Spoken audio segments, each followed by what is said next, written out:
ختم نبوت میرا ایمان کتاب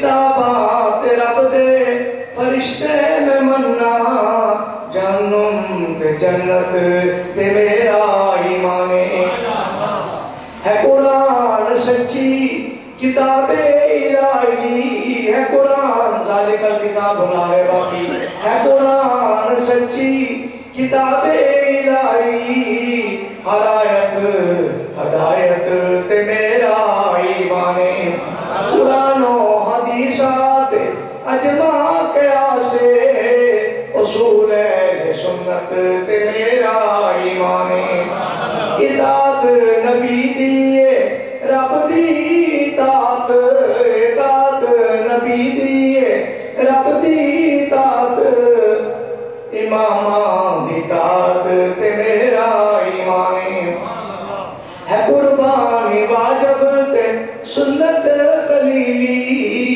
نبی دی وضاحت تے میرا ایمان ابوبکر فاروق عثمان حیدر جوان دی خلافت تے میرا ایمان روزے حج نمازاں زکاتاں تے کلمہ قانون شریعت تے میرا ایمان میرے کملی والے گئے لامکان تے میرے کملی والے گئے لامکان تے انہاں دی ہجرت تے میرا ایمان جزا تے سزا بھی عذاب قبر بھی حساب و قیامت تے میرا ایمان میں مندا ہاں سب معجزے انبیاء دے میں مندا ہاں سب معجزے انبیاء دے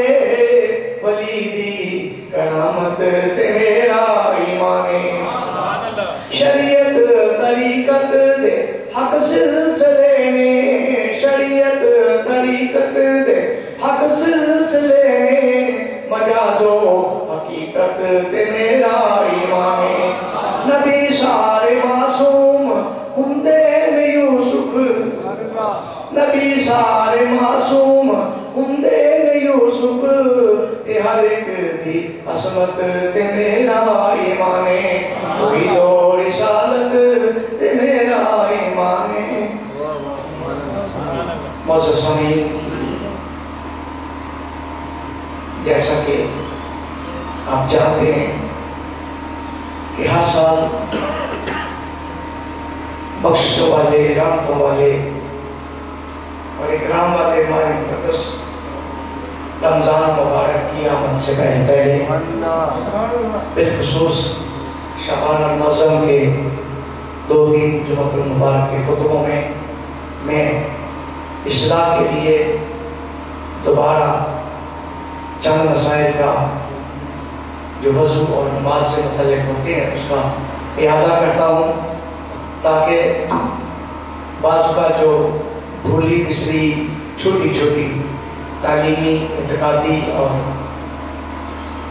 احکامات کے تحت چیزیں ہیں جو بھول جاتی ہیں اس کا دوبارہ اعادہ ہو جائے اس لیے آج کے خطبہ مبارک میں انشاءاللہ العزیز وضو سے متعلق چند باتیں موٹی موٹی عرض کروں گا کیونکہ بخاری و مسلم شریف 7 کی حدیث مبارکہ اور تمام کتب صحیحہ اور تمام مفسرین کرام کی جتنی بھی تصنیفات ہیں اگر ان کو بغور مطالعہ پڑھا جائے جائزہ لیا جائے تو وضو اتنے بے شمار چھوٹے چھوٹے مسائل ہیں جو فرائض واجبات سنن اور فقہ کے لحاظ سے بے شمار ترتیب کے لحاظ سے بہت بڑا ایک سبجیکٹ ہے مگر تفصیل میں جائے بغیر چند ضروری باتیں انشاءاللہ عرض کرنے کی کوشش کروں گا